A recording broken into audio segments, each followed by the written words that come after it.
I'm Adam, and I'm a retro gentleman. Nice to meet you, Adam. Good to meet you. Definitely. So how did you get into shopping resale?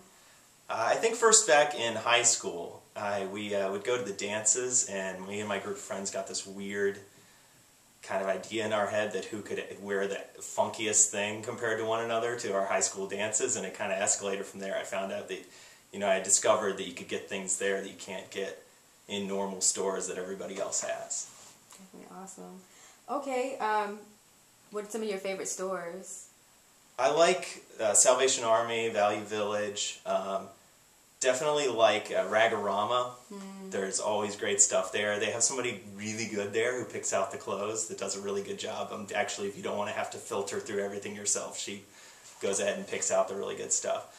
Also, Clothing Warehouse is great, and they just opened up another one right here in our neighborhood. So, awesome.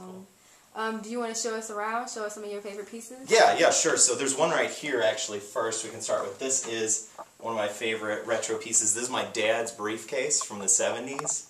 I think it's really cool because it has that character and has that story behind it.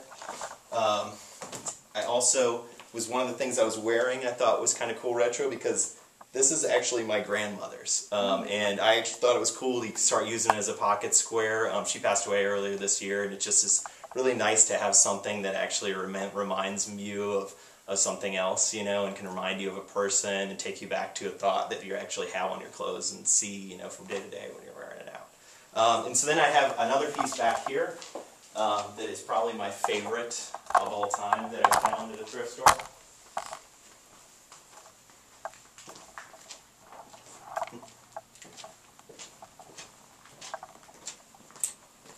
So this is my closet with my extensive amount of ties, which I pretty much buy a tie every time I end up in a thrift store. And this is my favorite find of all time that's retro.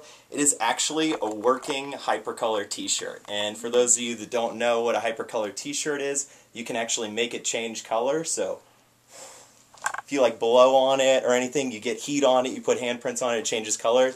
These were huge when I was a kid in the 90s. And there's a great story behind it. I actually was trying to find out why you can't ever find these anywhere anymore. And it's because they were very popular here in the 90s. Then they became popular in Japan. And if all the kids there, they were all using them.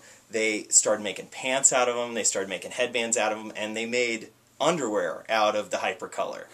And basically, it couldn't keep up with all the Japanese kids' junk, and it permanently died, like all these kids' stuff. And so they had to do a class action lawsuit, and they shut down Hypercolor. Wow. And so Hypercolor went out of business, and the shirts, they don't actually work anymore, because if you ever put them in the dryer, it ruins it. It doesn't change color anymore. So there's none in existence pretty much anymore, but this is actually one that still works that I found in the store. So cool.